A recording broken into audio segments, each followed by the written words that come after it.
Go right ahead. You can just look at me this time.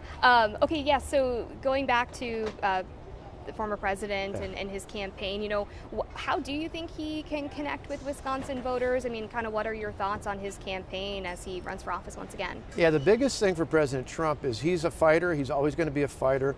That can be a plus or a minus depending how you look at it. When people look at it and say, he's a fighter for me, he's looking out for the forgotten man and woman, that was really appealing to many parts of the state of Wisconsin who felt like people in Washington didn't care about them. The flip side is sometimes, particularly in the suburbs of Milwaukee and other areas, sometimes that fighting attitude comes across as he wants to fight just for the sake of fighting, and that turns people off. So the key for his success here in Wisconsin, I think other battleground states, is he's going to be a fighter, but make his focus on fighting for you. You mentioned kind of some of the issues you think will be talked about tomorrow night. Do you think that there's anything that Trump has insight on that maybe some of these candidates don't as a former president?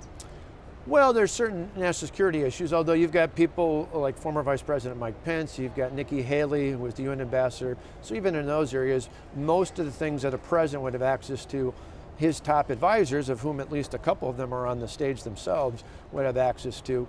But I think it's going to be a wide open debate, not only on the economy and traditional issues, national security, foreign policy, border security, but I think things like education. How are we going to empower parents who over the last few years during COVID felt like there was a disconnect from what was happening in the classroom?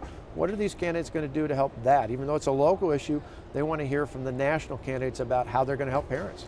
You mentioned, you hope that there's not too much talked about Trump's campaign tomorrow night. Do you think, though, there is an element of, with this wide field, that the GOP needs to find a way to unify around a candidate, or is it too early before? Oh, it's way too early. I mean, I get the attention that people have on that, but particularly for conservatives, we like to focus on the individual, the family, and God.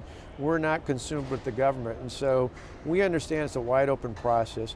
What I'm particularly hoping, though, for is it's more than just President Trump or indictments or the news of the day.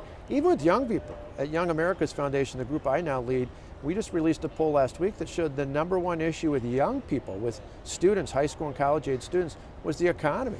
And so I hope there's a lot of talk about that, what can be done not only for young people, but for families, for seniors, and others.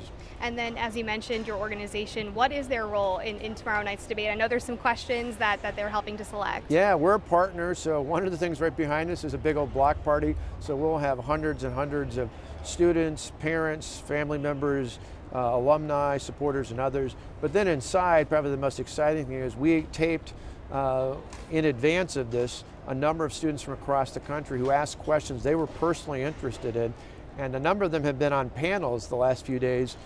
They're going to take as many of the questions as they can get to at the time available, and we think that's exciting to actually let students ask the questions. Getting them involved for sure. Kurt, do you have any questions for Governor Walker? Thank you so Excellent. much. Yeah.